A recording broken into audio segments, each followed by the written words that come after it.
Saudaraku, setelah Yesus selesai dengan doa bersama dengan Petrus, Yakobus, dan Yohanes, dia turun.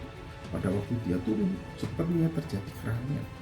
Orang-orang yang mengeruputi para muridnya, dan juga ada seorang anak di situ.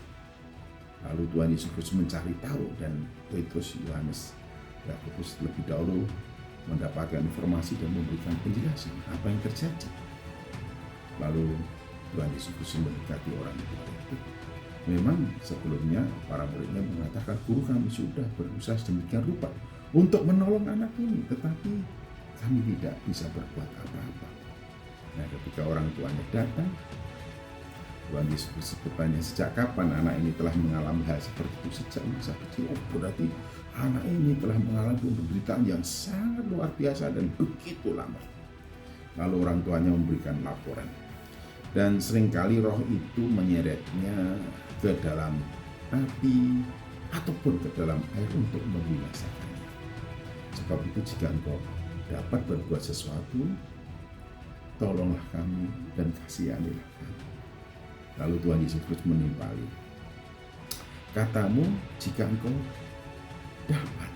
Nah, apa yang dikatakan Yesus kembali ini merespon dari apa yang dikatakan oleh orang tuanya dari anak itu, menunjukkan bahwa orang tua ini pun pesimis. Apakah kira-kira Yesus mampu dapat melakukan sesuatu untuk anaknya? Oleh karena itu Yesus mengulangi lagi, jika engkau dapat, jika engkau dapat. Nah, hari-hari kini kita juga seringkali mendengar banyak omongan, banyak umpatan tentang Yesus Kristus, tentang siapakah dia, yang intinya meragukan, intinya menyangkal, intinya tidak mau terima penjelasan apapun bahwa Yesus itu Tuhan, bahwa Yesus Allah, bahwa Yesus itu berkuasa melakukan segala sesuatu. Seperti orang tua ini yang sudah begitu repotnya bagaimana untuk mengusahakan pertolongan bagi anaknya. Dia datang kepada Yesus, jika engkau dapat berbuat sesuatu untuk anak ini, kasihanilah kami, tolonglah kami, kasihanilah kami. Tuhan Yesus menimpali, jika engkau dapat. Jangan-jangan ada di antara kita juga begitu. Sehabis berdoa, sehabis berseru, sehabis mengungkapkan isi hati, lalu di dalam hati dan pikirannya ragu-ragu, benarkah akan terjadi sesuatu? Benarkah aku akan mengalami pertolongan? Benarkah aku akan keluar dari persoalan? Ya, tanpa kita sadari mungkin kita juga berbuat hal sama dengan orang tua itu, meragukan kekuasaan Yesus, meragukan belas kasih Yesus. Dan setelah itu Tuhan Yesus katakan, tidak ada yang mustahil bagi orang yang percaya.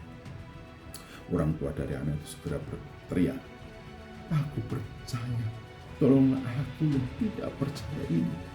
Aku percaya, tolonglah aku yang tidak percaya ini.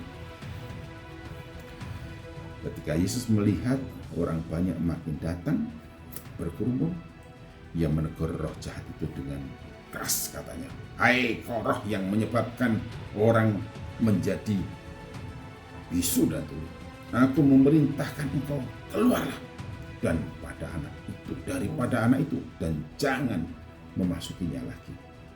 Lalu roh itu mengguncang anak-anak itu demikian dahsyat. Anak itu kelihatannya seperti orang mati, sehingga banyak orang menganggap dia sudah mati. Tapi Yesus memegang tangan anak itu dan membangunkannya, lalu anak itu bangkit sendiri. Ketika orang meragukan, pada saat itu orang melihat bagaimana kuasa Yesus. Roh itu tidak bisa tidak menuruti apa yang diberitakan Yesus, keluar dari anak itu, dan anak itu menjadi sembuh.